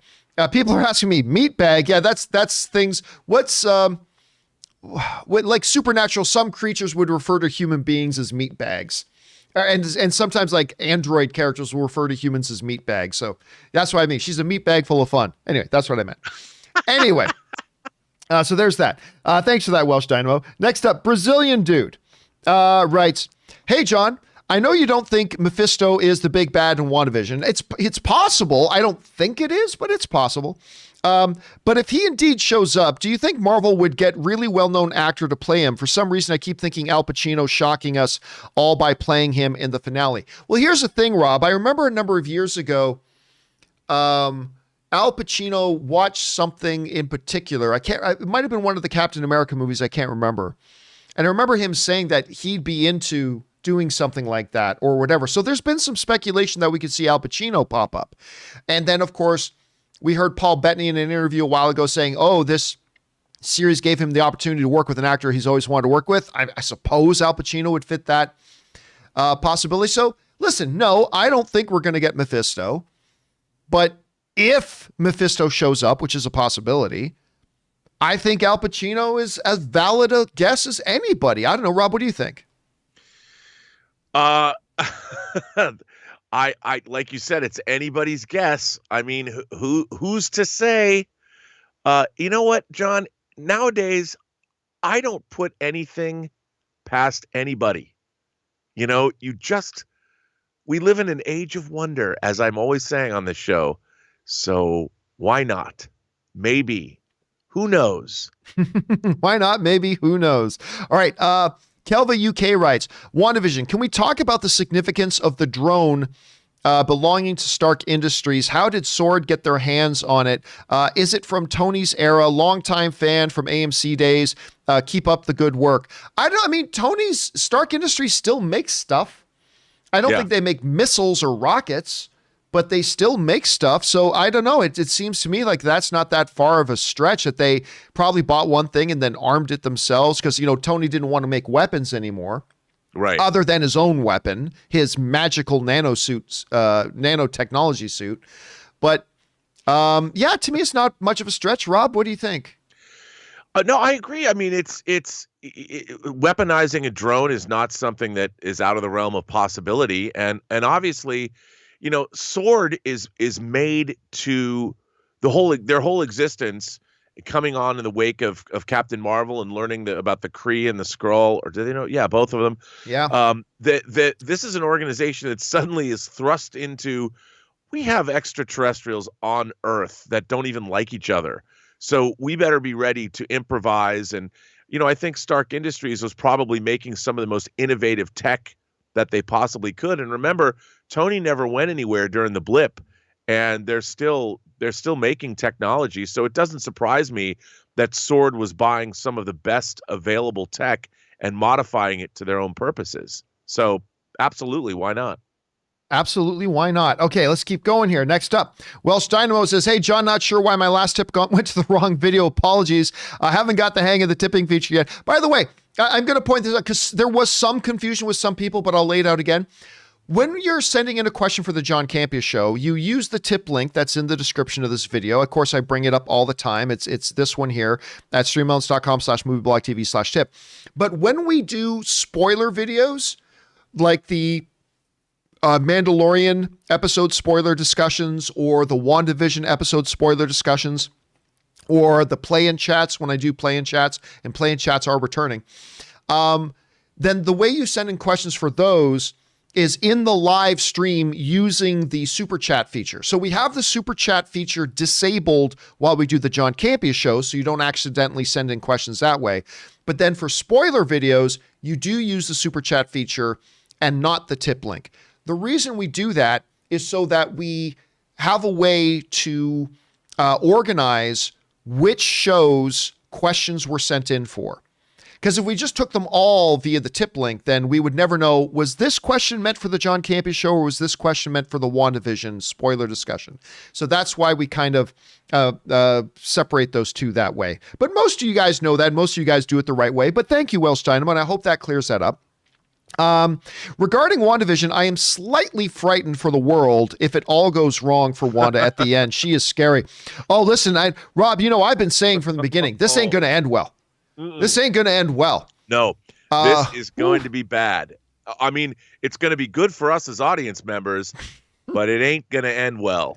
No, sir. I don't think it can well. I don't think it can end well. I mean, think about it. Even if there's another agent involved here, whether it's Mephisto or the Mind Stone or Doctor Doom or whatever else you want to say, the fact of the matter is Wanda is herself making some choices that are crossing the lines. Right? Like she comes out of the bubble to confront the sword agents and she's crossed a line. Yep. Like, cause she is basically telling them, F you, this town's mine now. I have what I want. You go away. And by the way, in case there's any confusion, everybody turn your guns on him. And she threatened the life of the director of Sword. Not to mention in that conversation with Vision, which is like, oh my God, this moment was awesome. When Vision says, you can't just control me like you do them, Wanda. She like looks at him. Can't I?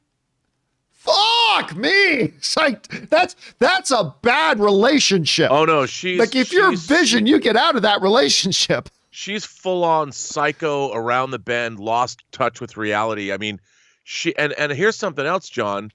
I think it's now been proven as soon as she walked out of Westview, it's time to call the Avengers.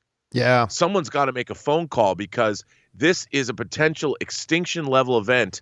She's already taken how many people hostage? I mean, this is a massive hostage situation where a previously sort of unbalanced a character that we know has cost other people's lives in Lagos in Civil War. I mean, this is a dangerous individual that is now gone around the bend. And 3 weeks after the snapping was reversed, this is big stuff. And I would imagine that we're going to see big things happen in it because now is the time. It's gotten, I mean, I know people are like, well, why didn't Sword call S.H.I.E.L.D. or the Avengers already? Well, because, different departments want to keep their own jurisdiction. How many TV shows have we seen where one cop, one agency, the cop on record, the detective on record gets usurped by the FBI agent? This is my case. We've seen that. Well, this is Sword on the front lines. It's their situation, but it's gotten beyond them, and they need to call in some big guns, and they need to call in some big guns now because this is a situation that threatens. I think it could be an extinction level event for all of humanity if it's not taken care of. I think Hawkeye shows up in episode 7. I'm not real firm on that. I'm just wild guess. Pointless guess. Hawkeye shows up in episode 7. All right, let's keep moving here. Next up is the Wakandan Forever, who writes, it really is all connected. I have always been an MCU guy. I watch every superhero movie opening weekend without fail. WandaVision is the first TV show or streaming series I have to watch every week. P.S. What is your favorite Infinity Stone? I've never thought about that. What's my favorite Infinity Stone? I don't know. Maybe the Ether. The Ether's pretty cool. I like that one. But yeah, this, Rob, again, we talked before about the dropping the whole series at once versus dropping it episode by episode. And you raised a great point. WandaVision, I mean, I think Mandalorian proved it too, but WandaVision proves beyond a shadow of a doubt. This type of hype that is building week after week after week after week, it's becoming a fever pitch. And I just do not think WandaVision would be getting nearly talked about as much. It would not nearly be must-see TV as much if they literally just dropped it all at once and we all kind of binged it once and went, hey, wow, that was awesome. That was great. But it wouldn't be this. Like, this really is now I don't think this is the best MCU thing they've ever produced, but I can't imagine not watching the next episode. It has absolutely become, for me, must-see TV. I think it has for a lot of people. Why do you think that is, Rob? Well, because first of all, you know what? It's an incredibly well-written, well-produced, well-performed show. It's everything you want out of entertainment. And the fact that, look, it builds on 23 previous movies. It's got ties to many of those movies. And I think, you know what this movie does? It rewards your fandom. If you're a fan of the MCU and you've been following what they're doing, this shows you that the people that are creating the MCU, they care about you. As a fan, as an audience member, as a viewer, they are giving you entertainment that you deserve, that you have earned, because they know you are a smart viewer and you're an imagination connoisseur. You are somebody that loves this material, understands what they're doing, and is rewarded for it. And it is the very best kind of entertainment. And I think there is a lesson to be learned in this show by many other franchises out there that, like, I don't know, Star Trek, that don't reward this kind of viewership, that turn away from longtime fans and longtime lore. I mean, this movie is so steeped. There could have been, I could see the television executives going, does this have to be so steeped in all the Marvel movies? How are we going to get new viewers? Nope. Marvel's like, we got this covered. You take another drink there. It went down the wrong pipe. I breathed in as I got so excited to make my point. All right, let's move on here. Michael Wolf writes, "Hey, John, I really hope you have a great superb owl party this Sunday. If you get that reference, then you're truly the best." Yes, we get an audience with the superb owl. This is a What We Do in the Shadows reference. One of the episodes from the first season, they misunderstood. The vampires were invited to a Super Bowl party. They misread the letters and they thought they were going to get to meet the superb owl in it. Excellent episode. If you guys aren't watching What We Do in the Shadows, you totally should. All right, Useless Nobody writes, "Been playing Horizon Zero Dawn, and it is fantastic. If Sony is wanting to make film adaptations of their games, they should absolutely do this. It's a game about a post-apocalyptic future," which is kind of like every game out there lately. "It's a post-apocalyptic future where civilization has regressed back to living in tribes. You can tell it's a future because of recognizable landmarks and the population of robotic dinosaur creatures roaming around. The world building is some of the best I've seen and is ripe for big screen adaptation." Well, listen, this is why Sony took the very logical, maybe dangerous, but probably smart move that they built an entire film division for their video game properties.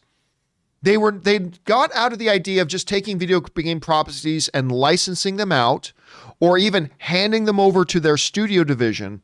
What they've done is they've created a brand new film division exclusively for their video game properties. And we see a lot of them are in development already. This is one that they could do. But listen, whereas just a couple of years ago, it would be like, well, that one might be on the outlier, but with Sony creating its own film division specifically for video game properties, don't doubt for a second, Useless Nobody, that this very well could be on the horizon. And we'll see how this goes. All right, next up. Dave Campbell writes, "When Vision confronts Wanda, it's a perfect example of why Marvel gets talent like Paul Bettany. You can literally hear the pain and fear in his voice. Loving this show, and even Peters is Mephisto as her brother, right?" Well, two things. One, I'm still not sold, Rob. I don't think Evan Peters' Quicksilver is actually the Quicksilver from the X-Men universe. I think he's an imposter, but I don't think that imposter is Mephisto because I don't understand what Mephisto's logic would be of disguising himself as somebody Wanda doesn't recognize. But that aside,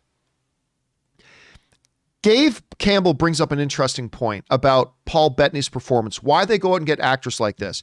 Because, Rob, as much as we talk about the twists, the turns, the questions, the theories, like the badassness and all this kind of stuff, for me, right from episode 1 of WandaVision, the foundation stones of WandaVision are as far as how good the viewer experience is built upon two incredible performances. Elizabeth Olsen as Wanda, Paul Bettany as Vision. If these two weren't giving the types of performances they were, I don't know that I as an audience member would be having the kind of experience with this great story that I'm having. And that scene when Bettany finally loses it, it's funny because while he's losing it in a way that we've never seen Vision lose it, he still stayed very much Vision, right? And to me, that was amazing. Even just the way he said, "I'm scared." When do you hear Vision say he's scared? He's not scared of Wanda. He's not scared of anything else. He doesn't know who he is, where he came from. He doesn't know why. He has no memory before the beginning, he coming into Westview. And that's that. To a being as infinitely powerful as Vision, that's frightening in the way he played it. And I don't know, Rob, what are your thoughts on that? Well, dude, I think you just stated it very eloquently. I mean, one of the really interesting things about this show is the conflict that they're building up. I think Vision's side of this is being downplayed, or people aren't talking about it enough. Here's somebody who's a being who's lost his identity. I mean, already it's not like he's, remember that one line, and was it in the Age of Ultron when he says, "It wasn't like I was born yesterday." Oh wait, I mean, he's a sentient being that's coming to grips with existence, and he was literally just almost willed into existence by the combination of the Infinity Stone and Tony Stark's technology and everything that's happened to him. And yet he was so lucky to find love and compassion in a human like Wanda. And now all of that identity has been taken away from him. And so the conflict, I think what's really interesting, and I don't know if they're going to go in this direction, but the conflict between Wanda and Vision is so detrimental to both of them because they're each such a tether on one another in terms of keeping their quote unquote humanity in check. And without that connection, both of these characters could become very, very dangerous. And I love it. I love it. Yeah. Bring it on. Oh, they're doing such a good job with this. All right. More versus more problems, writes. One of two. I think when we are finally introduced to Professor X and Magneto in the MCU, they will be working together and we will get to see them drift apart over a story arc. Don't know if they will introduce them in WandaVision, but it's starting to feel like the perfect opportunity. John, if you were Kevin Feige, how would you introduce mutants to the MCU? I have no idea. No, I mean, that's one of the things I've been saying for a long time is that there are so many problems with the idea because Rob, here's the thing. There's no perfect way to bring in the X-Men. Any option is going to have some major, major downfalls, right? You can say, okay, something happens in the universe that starts mutations now. Okay, but if you do that, you are literally throwing away the entire heart and soul thematically of what the X-Men universe is supposed to be. This is supposed to be the story of two real guys who have similar goals, but vastly different approaches. You have a friendship between Charles Xavier and Eric. Both want great things for mutant kind, but one wants to go the way who believes the best thing for mutant kind, and to achieve that is through understanding, relationship with humanity, all that kind of stuff. The other thinks the only way to protect mutants is one of dominance. Stan Lee, Rob, often talked about the fact that he created these as living analogies of the differences between Martin Luther King and Malcolm X. And that over the years and decades of their divergent viewpoints and philosophies, and then how mutations and mutants became this stigma in society, that we arrive at a place where, and again, it's an allegory for racism in America, where you have mutants, and some of them, like the X-Men, vowed to protect a world that hates and fears them. If you just snap your fingers and say mutants start now, all of that goes away. That all goes away. If you don't, then you're faced with having no real logical way of explaining how come we've never heard of mutants before. The whole Professor X wipes the mind of the world, that doesn't work because 2 minutes after he wipes the mind of the world, some mutant does something somewhere, and now the whole world has to be wiped again. So that's why I'm always saying, I'm one of these annoying people that is pointing out problems, but I don't have a solution. So I don't know what they're going to do. Maybe, Rob, maybe the best thing to do is to say, we're going to start the story of the X-Men right now. Maybe we start where mutants did just come into being, and we're starting with a younger Charles and a younger Magneto today, and we're going to slowly build, and we may not get the X-Men as we know them for 2 or 3 years after that starts. I mean, I don't know. I just don't know that there is a good answer to that right now. So I don't know. What's the best theory you've heard so far about how to start the X-Men? Oh my gosh! In terms of, I've heard so many instances, but I first of all, I agree with you. I think it was born. The X-Men were born out of a certain period of time, but whether I don't know about a theory, but I think that in a way, what we are watching now is the beginnings of that. Because remember, the Evan Peters that we're seeing is the '80s version of Evan Peters Quicksilver. So it's not the Quicksilver that would exist in the 2023 that the Marvel Cinematic Universe is set in. If that was, then Evan Peters at Quicksilver would be 40 years older. And so I think it's really important to know that what if they brought the X-Men in from a different time? One of the things I used to love as a kid was the Justice Society, Justice League team-ups between Earth 1 and Earth 2 in the DC universe. And it was understood that the Justice Society was decades earlier than our world.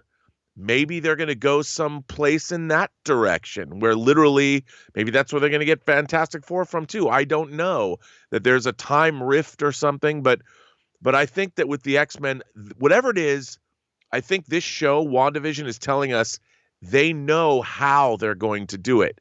And I think it's being slowly introduced. Now, I don't know what that's going to be because, like you said, the central conflict is between Xavier and Magneto, but those are only two of the vast characters in the X-Men universe, and maybe they can figure out a way to rejigger that conflict some way and make it viable for today. I don't know what that is, because remember, the Eternals are here too. The Eternals have been here for thousands of years on Earth, and we've never seen them before. So how are they going to introduce them and go, where were you guys during, like, when New York was being attacked by the Chitauri and all that? And they're going to have to explain all that. So I think they know.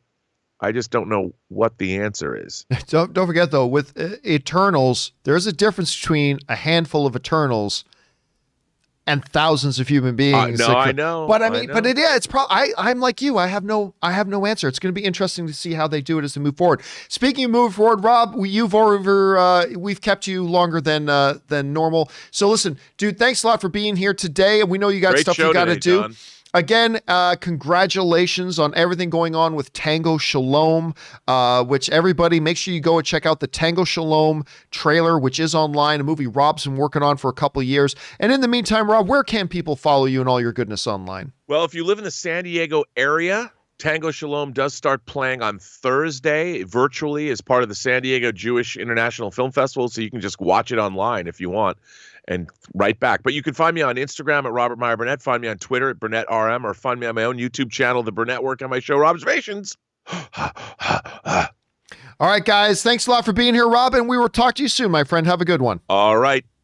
All right, guys, that is Robert Meyer Burnett. And don't forget, just shortly after we're done today's show, the follow-up video, the part 2 of our WandaVision episode 5 spoiler discussion is going to be hosted by Robert Meyer Burnett. And that's going to be getting through all the remaining questions that you guys sent in during that spoiler discussion. So keep your eyes open for that. But for now, we still have some time left. So let's keep going through your questions, shall we?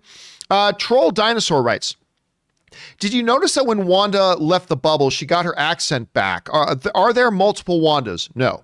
Also, look forward to your new stock trading podcast. Yeah, I'm going to start doing my own stock trading podcast. Here's the thing, though. Remember this. Wanda is taking on a character in the shows, right? In the 1950 shows, she spoke like this. Well, gosh, honey, I don't know how I'm going to have dinner ready. But then she spoke a little bit different in the 60s show. Then she spoke differently in the 70s show. Now she's speaking different in the 80s show. So she's taking on the persona. And yeah, when she came out of the bubble, she wasn't effing around. I mean, like when Wanda speaks and her with her natural accent back a little bit. Still not as strong as it used to be in other movies, but still, that means she means business. So no, I don't think that there are multiple Wandas. I think it's all just one Wanda.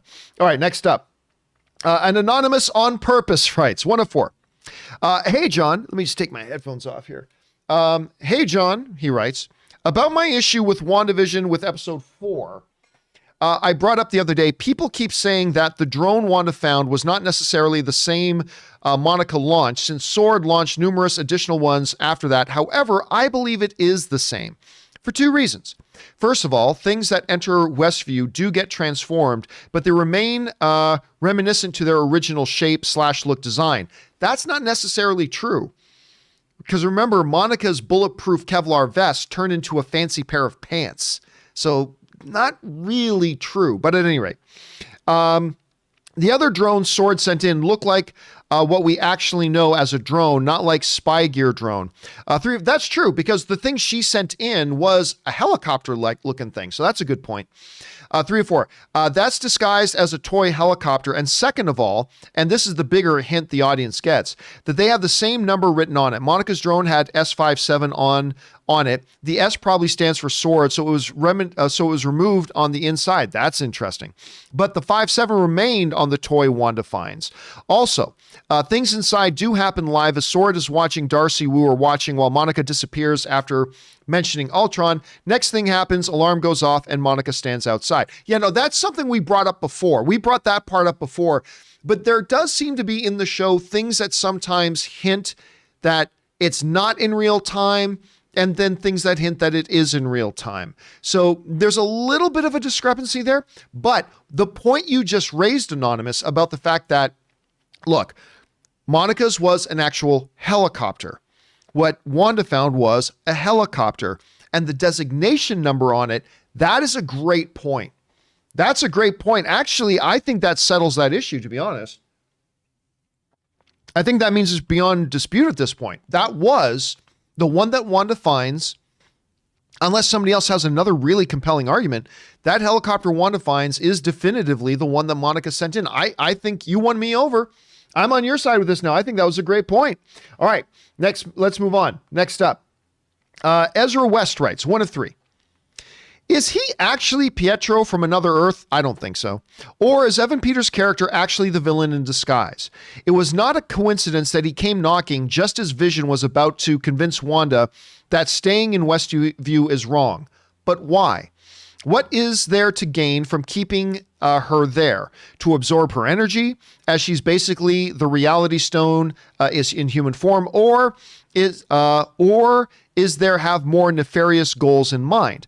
Also, I don't trust Agnes one bit. Yeah, I'm not sure I trust her either. She's the only person other than Wanda that knows she's on a show, meaning she's a bigger player and isn't a regular Westview resident.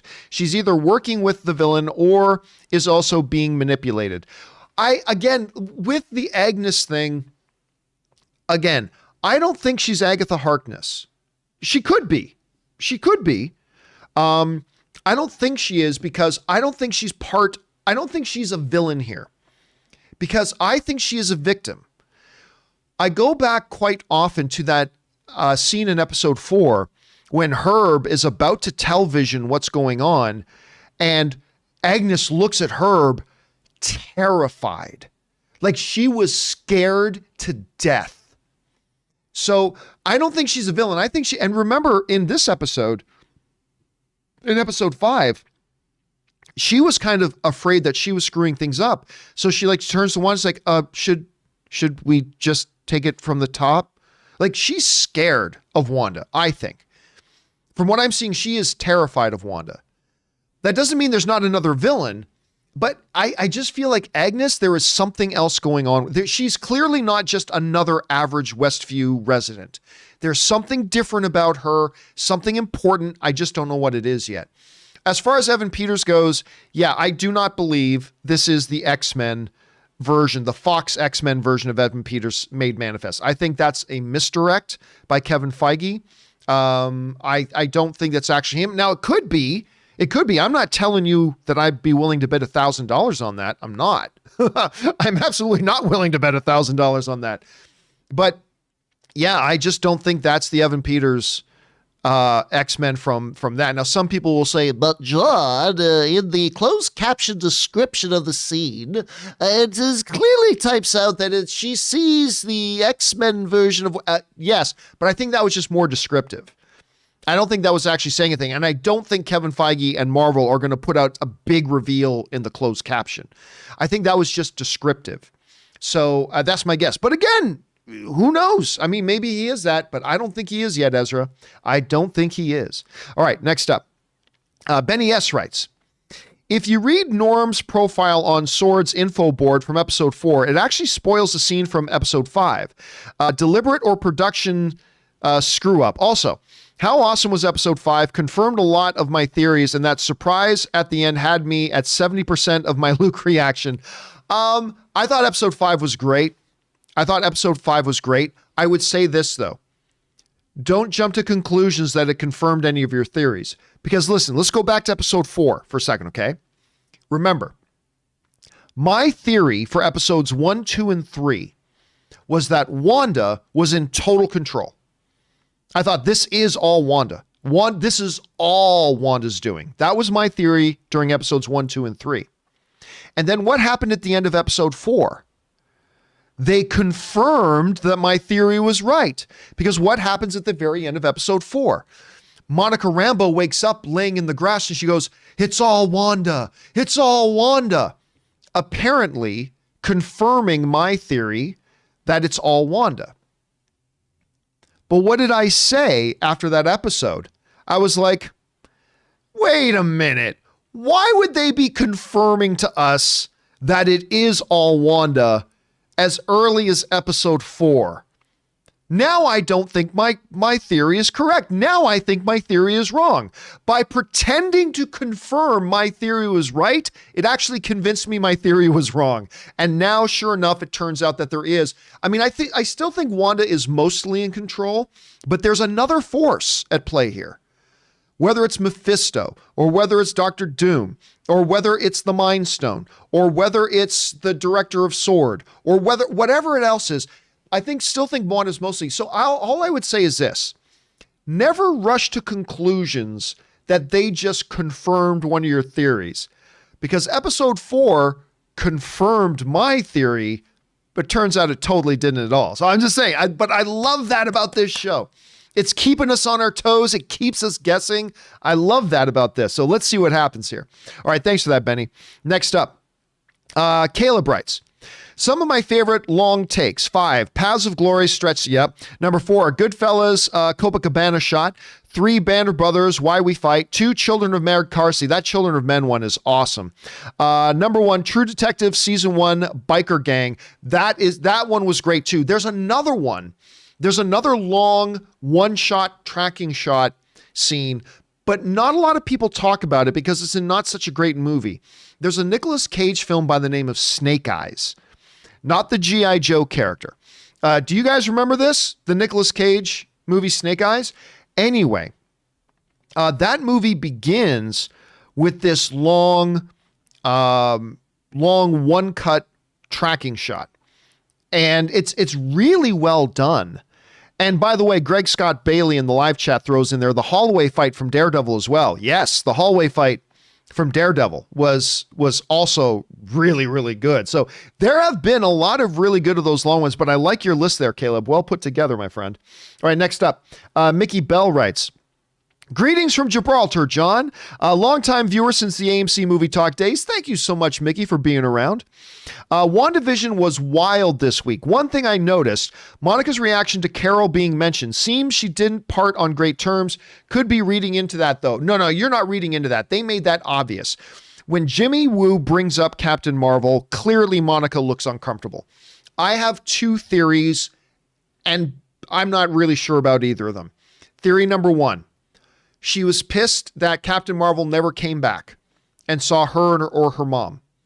Or even once she came back for Endgame and stuff like that, she never went to go visit Monica, who was supposed to be like family to her, and never went to go see her, never went to go visit her, never went to console her about her mother, all that kind of stuff. That's theory number 1. My second theory about why Monica looked pissed when Captain Marvel was mentioned was Maybe she believes that Captain Marvel is responsible for her mother's cancer. Whether it's just from being around her power, or whether it's from the fact that she took her up into space, or whether that it's she had her in such close proximity to an Infinity Stone, or maybe for 100 different reasons. But maybe on some level, there's some explanation as to why Monica feels like she holds Captain Marvel responsible for the death of her mother, for her mother's cancer. Now, it could be 1,000 other things. I'm not sold on either of those theories, but those are the only two theories I have. But she absolutely looked upset, and you weren't just seeing things. They were making it very clear to us there's a rift between Monica and Captain Marvel. Maybe they won't even get into it until Captain Marvel 2, but there's clearly a rift there. All right. Next up, Mark Amorosi writes, "Hey, John and Ann." Obviously, Mark accidentally sent this into the tip link instead of to the WandaVision super chat. Anyway, "I almost had a heart attack when I saw Evan Peters show up in this episode. Do you think he's actually Quicksilver or Mephisto pretending to be Quicksilver? I personally don't think either. So I do not think he's the actual real Quicksilver from the Fox X-Men universe. But again, the big question I have about if it's Mephisto disguised as Evan Peters is, why appear to Wanda as a face she wouldn't recognize? Like, if you're a Mephisto and you wanted to disguise yourself as her brother, why wouldn't you appear as the face that she knows, as Aaron Taylor Johnson? So I'm not sure what's going on, but I don't think he is either the real Quicksilver from the Fox universe, and I don't think it's Mephisto. Could be either, though. It could be either, or maybe it's another version. We'll have to wait and see. All right, thanks for that, Mark. Julian writes, "Hey, John. I'm getting a strong sense of a Darth Vader storyline here with Wanda, where she slowly goes to the dark side. If she's the MCU Darth Vader, is it possible for there to be a Palpatine on the show, aka Mephisto?" I mean, that's a good analogy. That's a good analogy. We could be watching. Listen, the story of Wanda Maximoff is a story of tragedy. You know, we've talked about this on the show before, but the story of Wanda Maximoff is absolutely a story of tragedy. From her youngest years, her life has been tragedy after tragedy, after pain, after pain, after grief, after grief. You know, the death of her parents, losing her brother. Don't underestimate the thing of the Civil War, of the Captain America Civil War. She finally found a family, and then that family was split apart, and then went to war with each other, and then ultimately culminating in not the death of her love once, but twice. One of the times she had to do it herself. She had to kill the love of her life, only to see it undone and watch another monster kill him again. The story of Wanda Maximoff is a story of pain and tragedy. And eventually, those types of stories usually lead to supervillains. I don't know that Wanda's going to become a traditional supervillain, but it does seem like that. And if that is the case, if we want to follow that analogy, maybe there being a Palpatine behind the curtain is a possibility. Don't know. We'll wait and see. All right, next up. Awesome Alan 1 writes, "Hey, John, love the show." Thank you so much, Awesome Alan. "I think SWORD were dissecting Vision to use him for weapons in those 5 years. Their name change hints to this, but I also think this is going to lead to both Vision and Ultron coming back. SWORD revives Ultron, Wanda revives Vision." Well, here's the big problem with the idea that they're going to revive Vision. Remember, WandaVision happens 3 weeks after Endgame, right? So here's Endgame. WandaVision happens right here, 3 weeks after Endgame. Spider-Man Far From Home happens all the way down here, 8 months after Endgame. And in Spider-Man Far From Home, they mention that Vision is dead. WandaVision happens 3 weeks after Endgame. Spider-Man Far From Home happens 8 months after Endgame.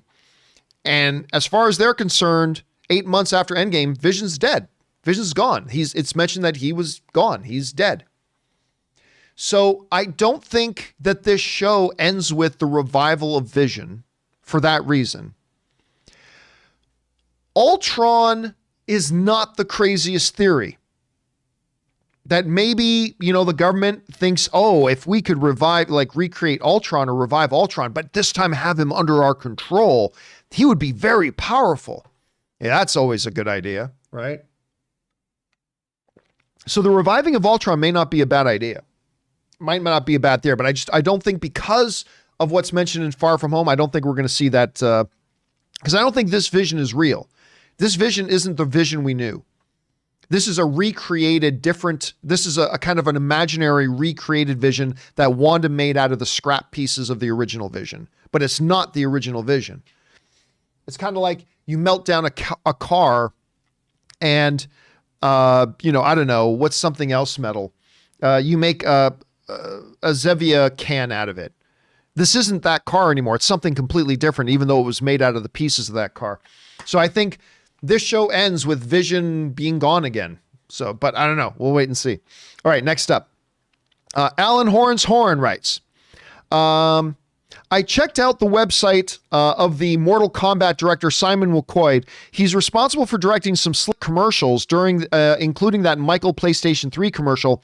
Obviously not feature films. I'm excited and can't wait for the trailer. And listen, look, I'm not trying to bag on Simon at all. Right? Every director has a first film.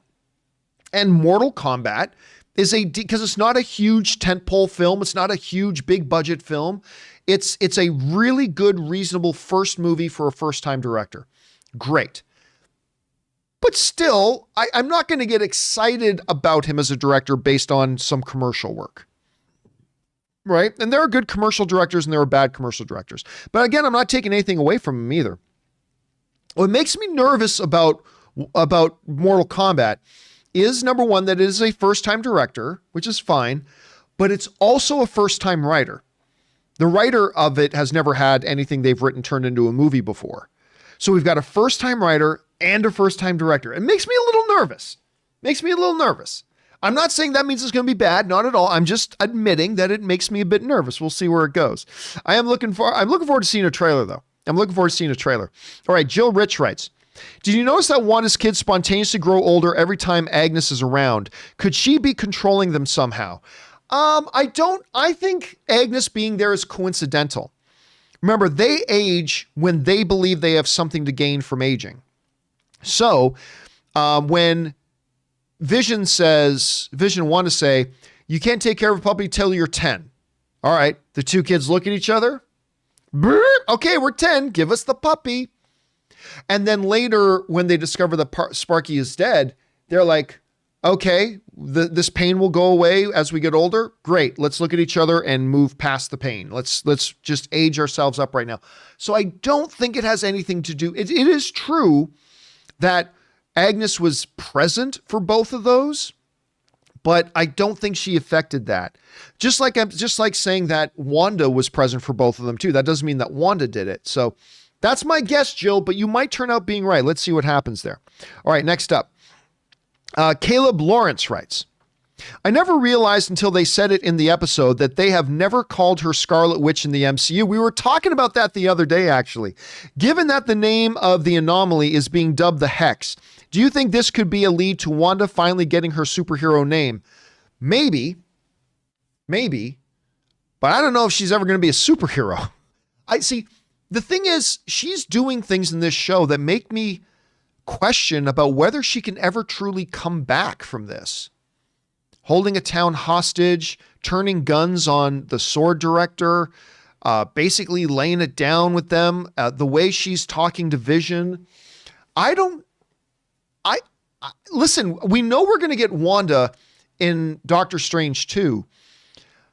I wonder if that's going to be the last we see of Wanda, because I just don't know, with everything we're seeing Wanda do, if there's any coming back from this to be a hero again. I don't even know if Steve would trust her. If Captain Rogers, if Captain America himself, I don't even know that he would trust her anymore.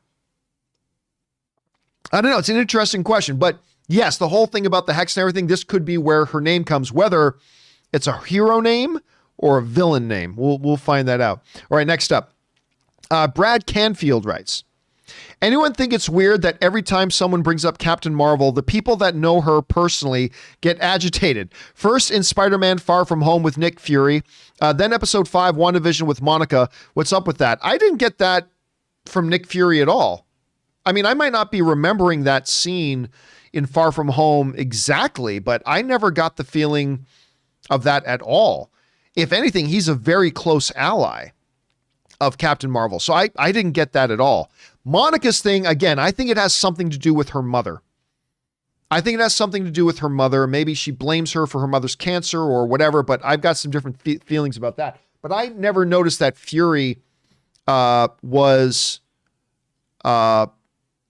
if anything, he seemed protective of her, like you're not worthy to say her name or something along those lines. Anyway, that's just kind of my take on it, but we'll see. We'll see. All right, next up.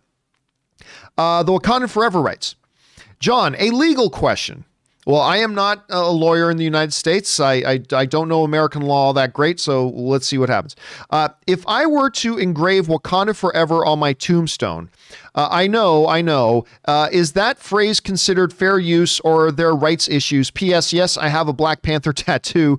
It's more than just my online name. It's a lifestyle. I don't think there's anything... I don't think there's any law against that. I mean, again, don't take that as legal advice, but that's different from creating entertainment with Wakanda, or creating a business with a name, with a phrase in it or a name in it. For example, we just saw in the Coming to America 2 trailer, Prince of Wakanda. Wakanda is not a real place. To some of us, it is. So, like, they could use the name Wakanda. So I think that's fair use. If you want to put on your gravestone, I think that's fair use. So again, check with a real lawyer about that, but I don't think there's any problem with that at this point. Let's see here. Next up, Dylan writes, how would you like the Defenders characters be added to the MCU, whether it be they continue the show on Disney Plus or just reboot them entirely? It is most likely that they reboot them. I mean, here's the thing. I didn't like the Jessica Jones show. I definitely didn't like Iron Fist. I, for the most part, didn't like Luke Cage. I liked the first half of season 1. The first half of season 1 of Luke Cage was great. The second half of season 1, after Cottonmouth wasn't there anymore, not so good. And I'll be honest with you, I didn't like Luke Cage season 2. The only things I really loved about the Netflix Marvel stuff was Punisher and Daredevil. Those are the only things I really loved. The Defenders series was pretty good. I liked the Defenders as a series. I thought it was all right. But I honestly don't care if they bring the Defenders back at all. I certainly don't think they're going to bring back the continuation of the Netflix series. But, once Kevin Feige gets their hands on the characters and relaunches that characters, that could become something. Okay. Next up. Where are we at here? Henri Martens writes, blocked on the channel for some reason. I don't know. I've seen your name pop up there. So I have to send WandaVision spoilers here. Hope that's okay. So Quicksilver is basically Jesse from Full House. Sort of Jesse from Full House, sort of a little bit Joey, sort of a little bit Fonz. He's basically just an incorporation of a lot of different types of characters, I think. He came to live with Bob Saget and his brother after his wife passed away, similar to Wanda. Coincidence? Well, yeah, a little bit. Like I said, I think what Evan Peters was playing again was like many of them, right? Vision isn't one character from one 80s show. He's kind of an amalgamation of a lot of the stereotype dads from that era of sitcoms. So is Wanda. Maybe leaning a little bit more towards family ties or whatever than others, but I still think it's an amalgamation. And I think the Evan Peters character, by the way, I love that line. Who's the pop? What did he call him? The popsicle? Who's the popsicle or the something stick? I can't remember. Guys in the live chat, what did he refer to Vision as in the last line? Was it the popsicle? I can't remember. If you guys remember, throw that into the chat. It is popsicle, right? Okay, you guys are saying I got it. Who's the popsicle? Thank you, Super Ninja, Black Bleach, Yellow Flash. Okay, it is popsicle. Who's the popsicle, right? I did like that line a lot. I thought that was clever. But I think, I think he's an amalgamation of a lot of those characters. All right. Lizardtron writes, Evan Peters screams Uncle Jesse from Full House for some odd reason. That's definitely one of them, no doubt. 100%, just like Henri was just mentioning, Lizardtron. All right, Scarlet Witch Project writes, John, what are the chances that the director is actually Mephisto playing along? I mean, that's been some people's theory that the director is Mephisto, but I don't know. He seems to know Monica pretty well. They seem to have a history. Again, I doubt Mephisto is even a part of the show. Doubt. I'm not saying I know he's not part of the show. I say I doubt he's part of the show, but him being a part of the show is a possibility. So, we'll see. We'll see. But yeah, right now, listen, I'm not convinced, like a lot of people are, that the Sword director is actually a villain. He's a dick, but you can be a dick without being a villain. But there are a lot of people that are like, no. That director of Sword, he has something to do with this. And maybe, like I said, a lot of people have that theory. I'm not convinced of that yet. But maybe we'll see. But Mephisto, again, I don't even think Mephisto's in the show, but I could be wrong about that. We've got 3 episodes left. Or 4 episodes left, I should say. We have 4 episodes left, so we'll find out soon. We will find out soon. All right, last question of the day, guys, comes to us from Moises Marquez, who writes, I don't feel like Peters is the permanent Quicksilver for the MCU. Yes, with all the multiverse talk around other upcoming Marvel movies, this feels like a misdirect. Why would they want all the Fox baggage? I'd rather start on a clean slate. That has been my opinion exactly. Why would Kevin Feige want to recycle and bring back the sloppy seconds of Fox's X-Men universe, which by the time they were done was a failing franchise? Like, yeah, we had X-Men Days of Future Past, which to me is one of the top 10 greatest comic book films of all time. Absolutely of all time. And we had Logan. The problem is, and Logan wasn't really in continuity anyway. James Mangold, confirms that. The director of Logan. But, how did they go out? They went out with X-Men Apocalypse. And Michael Bochar sends in a live chat, a super chat badge in the live stream. Thank you for that, Michael Bochar. I appreciate that, man. They ended with X-Men Apocalypse, which was bad. And then it went on to end with X-Men Dark Phoenix, which was bad. I don't think the worst movie in the world. I actually thought X-Men Dark Phoenix had some redeemable qualities, but overall it was bad. It was poor. And you saw a massive box office drop, right? You went from X-Men Days of Future Past, which made like over $700 million. Then it went to X-Men Apocalypse, which was around $500, dropped like over $200 million. And then you get to X-Men Dark Phoenix, which dropped down to $250 million. That's not opening weekend. That's how much it made overall, worldwide.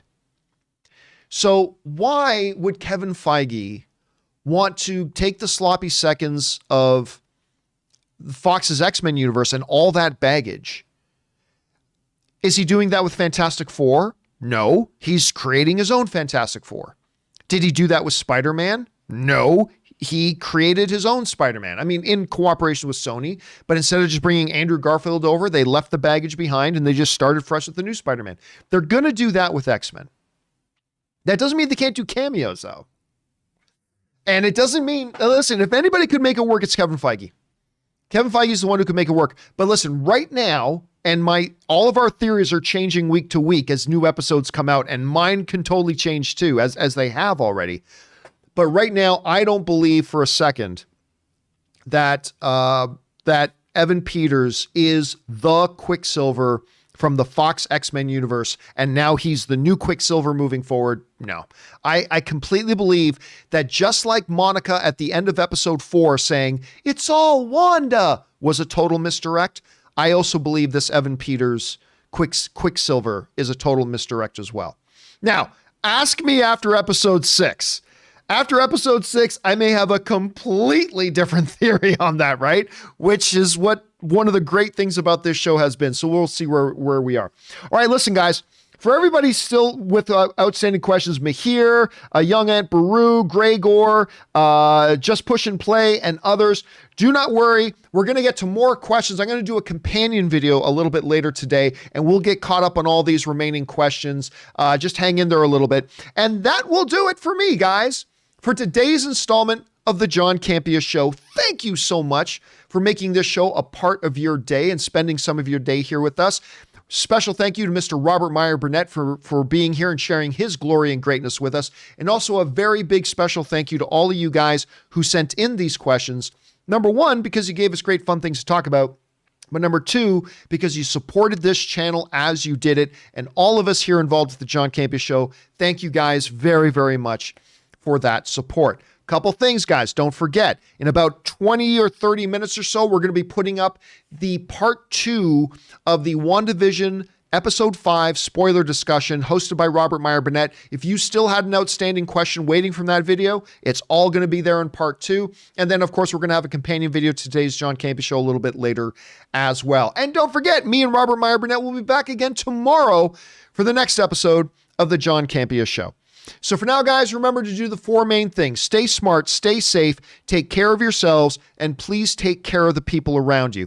That'll do it for me, guys. My name's John Campea, and until next time, Tom Brady is the GOAT.